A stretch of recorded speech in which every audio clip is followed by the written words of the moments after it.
तो जय हिंद दोस्तों जैसा कि सभी लोग जानते हैं आपका सीआईएसएफ ट्रेड्समैन का एग्ज़ाम 31 अक्टूबर को होने वाला है। तो दोस्तों 31 अक्टूबर की आपके एग्ज़ाम को ध्यान में रखते हुए मैं आपके लिए हिंदी के 20 क्वेश्चन लेके आया हूं और मुझे पूरी उम्मीद है दोस्तों कि जो आपका एग्ज़ाम में हिंदी के 20 क्वेश्चन आएंगे तो उसमें आप दोस्तों ये क्वेश्चन आपकी बहुत मदद करेंगे और ऐसे ही क्वेश्चन आपको एग्ज़ाम में देखने को मिलेंगे। तो दोस्तों एक एक करके सारे क्वेश्चनों को अपने यहाँ पर करने वाले हैं और आपको मैं टारगेट देता हूँ दोस्तों, आपको 20 क्वेश्चन पूरे राइट करना है और कमेंट में बताना है कि आपने 20 में से कितने क्वेश्चन सही किए।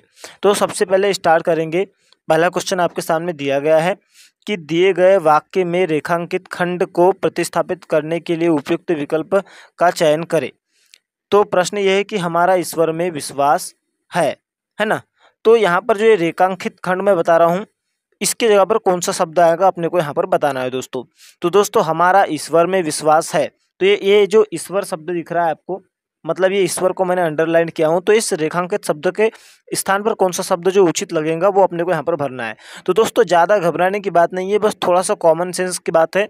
यहाँ पर हमको कोई भी वाक्य को दोस्तों अपने आप में दोस्तों पहले अपने मन में बोल के देखना है और जिसमें दोस्तों सबसे सटीक वाक्य प्रयोग यानी ऐसा लगेगा कि ये वाक्य सही जम रहा है तो दोस्तों वो अपना आंसर होगा। तो दोस्तों हम अधिकतर बोलते हैं हमारा भगवान में विश्वास है, हमारा ईश्वर में विश्वास है, ये तो बोलते ही है, लेकिन दोस्तों सही सटीक अर्थ होता है हमारा भगवान में विश्वास है, यानी ऑप्शन नंबर बी आपका करेक्ट आंसर यहाँ पर होने वाला है दोस्तों। दूसरा क्वेश्चन है दोस्तों कि अगला प्रश्न है कि दिए गए वाक्य में वह पद ज्ञात करो जिसमें कोई त्रुटि है या कोई गलती है। तो प्रश्न ये है कि पक्षियों की दुनिया कितना स्वच्छंद होती है ना। तो यहाँ पर ऑप्शन में दिया गया है त्रुटि किस यहाँ पर कौन से अक्षर में त्रुटि है ये बताना है अपने को। तो दुनिया कितना स्वच्छंद या पक्षियों का या होती है। तो दोस्तों यहाँ पर हम ऐसे शब्द को अपने को चयन करना है जो ये वाक्य को बिगाड़ रहा है। तो दोस्तों सभी लोग जानते हैं कि कितना नहीं होता, क्या होता है, कितनी होता है, यानी पक्षियों की दुनिया कितनी स्वच्छंद होती है। तो यहाँ पर त्रुटि किसमें है, ये कितना स्वच्छंद में त्रुटि है, जबकि इसकी जगह पर कितनी स्वच्छंद आना था।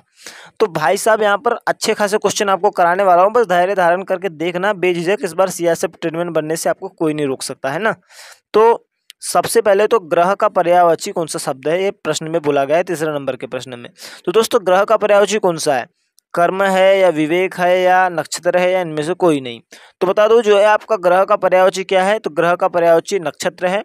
पहली बात एक एक क्वेश्चन सही से करते जाओ भाई साहब, और कितने क्वेश्चन सही होते कमेंट में जरूर बताना है ना। ऐसे ही क्वेश्चन आने वाले हैं, इससे भी नॉर्मल क्वेश्चन आएंगे क्योंकि मैं भी सीआईएसएफ ट्रेडमैन सीआईएसएफ फायरमैन का एग्जाम दे के आया हूँ।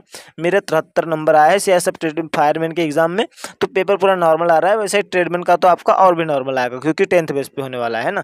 तो घबराना मत, इस बार ट्रेडमैन आप बन के रहोगे। उसके बाद चौथा है कि अनाज में खालिस्तान उगता है। तो अनाज में क्या उगता है भैया, अनाज खालिस्तान में उगता है ना। तो अनाज कहाँ उगता है, सड़क पे उगता है क्या मैदान में उगता है, क्या जहाज में उगता है ना।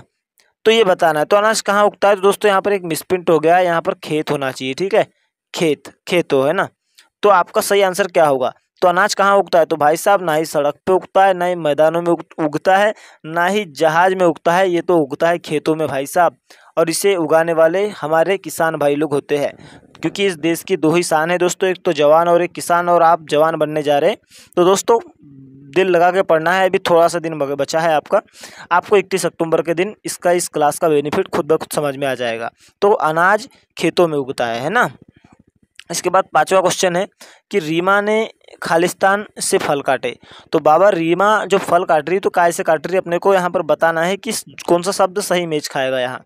तो ये तलवार से फल काटे, अरे बाबा तलवार से फल काटेंगी रीमा, क्या चाकू से काटेंगी, क्या कुल्हाड़ी से काटेंगी, क्या कैंची से काटेंगी।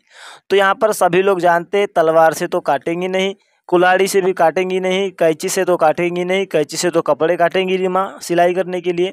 तो भैया रीमा फल कैसे काटेगी, तो रीमा भैया चाकू से फल काटेगी। इसके बाद अगला क्वेश्चन है कि आवाज का पर्यायवाची शब्द क्या होता है। तो भाई साहब आवाज का पर्यायवाची शब्द क्या होता है, ध्वनि होता है, क्या अनादर होता है, क्या नगाड़ा होता है, क्या बाजा होता है। तो मैं आपको बता दूं आवाज का पर्यायवाची शब्द होता है ध्वनि। ये आपका ऑप्शन नंबर 1 करेक्ट आंसर हो जाएगा। आपको पूरा बताना है स्कोर कि आपने जो है 20 में से कितने क्वेश्चन सही किए, क्योंकि आपका हिंदी 20 नंबर की आने वाली है और आपका मैथ 20 नंबर का आने वाला है और आपका जीके जीएस 20 नंबर का आने वाला है। लेकिन आपका जो है रीजनिंग 40 नंबर की आने वाली है ना। तो अब 7वें प्रश्न पर आएंगे। 7वें प्रश्न में बोला गया है शुद्ध वर्तनी वाले शब्द का चयन कीजिए। तो शुद्ध वर्तनी किसकी है यहाँ पर, है ना, ये बताना है अपने को कौन सा शब्द शुद्ध है। अनुत्तीर्ण ये वाला होगा कि ये वाला होगा कि ये वाला होगा या ये वाला होगा। तो मैं बता दूं अनुत्तीर्ण ऐसा ही लिखा जाता है।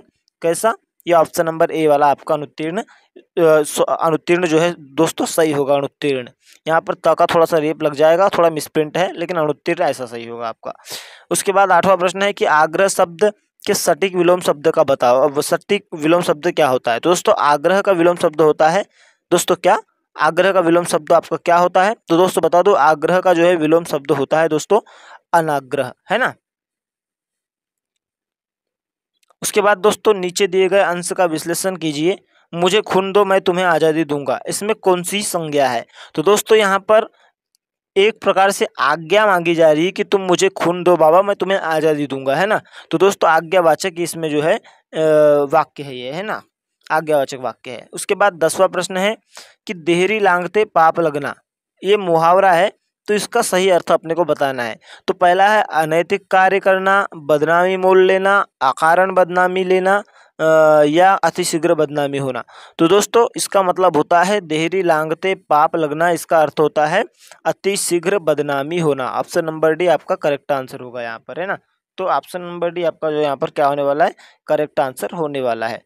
इसके बाद दोस्तों अपना नेक्स्ट क्वेश्चन है यहाँ पर, अपना नेक्स्ट क्वेश्चन 11वें नंबर का है कि यहाँ पर से शुद्ध शब्द का अपने को चयन करना है। कौन सा शब्द शुद्ध है? तो बता दूं कि आपका जो परिवर्तन कौन सा शुद्ध है, ये है, ये है, ये है या ये है। तो बता दूं आपका जो है ये परिवर्तन, ये वाला ऑप्शन नंबर डी राइट होगा दोस्तों। इसके बाद 12वें नंबर के क्वेश्चन पे आते हैं। चांद का मुंह टेढ़ा, इस पंक्ति की रचना किसने की थी? तो बता दो कि चांद का मुंह टेढ़ा इसकी रचना किसने की थी? बच्चन ने की थी, अज्ञे ने की थी, मुक्तिबोध ने की थी या केदारनाथ ने की थी? तो बता दो दोस्तों अज्ञे ने इनकी रचना की थी। और अज्ञे का पूरा नाम क्या है? सॉरी दोस्तों, मुक्तिबोध ने इनकी रचना की थी। चांद का मुंह टेढ़ा मुक्तिबोध ने, इनका पूरा नाम है गजानंद माधव मुक्तिबोध, है ना। तो बहुत एक बार एग्जाम में पूछा जाता है। तो बताओ चांद का मुंह टेढ़ा इसकी जो पंक्ति के रचनाकार गजानंद माधव मुक्तिबोध है। और एक सवाल और आता है अज्ञे का पूरा नाम क्या है? तो अज्ञे का पूरा नाम है सच्चिदानंद हीरानंद वात्स्यायन अज्ञे। उसके बाद 13वें प्रश्न पर आएंगे। अपनी बात को विनम्रता पूर्वक कहना वाक्यांश के लिए कौन सा उपयुक्त शब्द होगा? तो दोस्तों इसके लिए होता है विनम्रता पूर्वक कहना, यानी मतलब निवेदन से कहना, यानी दोस्तों निवेदन इसका जो है सही शब्द होगा। उसके बाद 14वें नंबर पे प्रश्न पे आते हैं कि शुद्ध वर्तनी वाले शब्द का चयन करना है। तो दोस्तों हसमुख कैसा लिखा जाता है? ऐसा, ऐसा, ऐसा या ऐसा? तो बताओ तो हसमुख ऐसा लिखा जाता है, तो ये आपका राइट आंसर होगा, है ना। इसके बाद 15वां प्रश्न पर आते हैं कि शुद्ध वर्तनी वाले शब्द का चयन करना है। कीर्ति भैया ऐसी लिखी जाती है, ऐसी लिखी जाती है, ऐसी या ऐसी? तो बता दूं जो आपकी कीर्ति है, कीर्ति आपकी कैसे लिखी जाती है? ऑप्शन नंबर बी करेक्ट होगा। दो ऑप्शन दे दिए गए, लेकिन ए सही आपका होगा कीर्ति। उसके बाद 16वां नंबर प्रश्न है कि मन को भाने वाली वस्तु के लिए दिए गए विकल्प में उपयुक्त शब्द बताइए। तो दोस्तों जो वस्तु मन को भाती है, मन को अच्छी लगती है, जो मन को हर लेती है, वो क्या कहलाती है? मनोहर कहलाती है, यानी मनोहर ऑप्शन नंबर डी आपका राइट होगा। इसके बाद अगला प्रश्न है कि बिन भी हूँ मैं तुम्हारी रागिनी भी, यह पंक्ति किसने जो है लिखी है? यानी बिन भी हूँ मैं तुम्हारी रागिनी भी, यह पंक्ति किसने लिखी है? तो दोस्तों यह पंक्ति लिखी है जयशंकर प्रसाद जी ने। ये जयशंकर प्रसाद जी की दोस्तों पंक्ति है। इसके बाद 18वां प्रश्न है कि नेमी शब्द के अंग्रेजी पर्याय का चयन कीजिए, यानी जो नेमी शब्द है उसका अंग्रेजी पर्याय क्या है? तो दोस्तों बता दूं जो आपका नेमी शब्द होता है, ऐसे भी क्वेश्चन कभी कभी एग्जाम में आ जाते हैं, तो उसका अंग्रेजी पर्याय होता है रूटीन, है ना। उसके बाद 19वां नंबर का जो है सवाल है कि गैजेट ऑफिसर शब्द के हिंदी पर्याय का चयन करो। ने जो गैजेट ऑफिसर है, ये शब्द का जो हिंदी पर्यायवाची शब्द क्या होता है? तो ये होता है राजपत्रित अधिकारी, है ना। ये ऑप्शन नंबर सी आपका करेक्ट होगा। उसके बाद दोस्तों 20वां है कि मसौदा शब्द के अंग्रेजी पर्याय का चयन कीजिए। तो दोस्तों बता दो मसौदा जो शब्द होता है उसका अंग्रेजी पर्याय क्या होता है? ड्राफ्ट होता है, ड्राफ्ट। यानी इस प्रकार से आपके टोटल कितने क्वेश्चन यहाँ पर सही हो गए? यहाँ पर आपके टोटल 20 क्वेश्चन यहाँ पर आपके मैंने करा दिए हैं एक एक करके।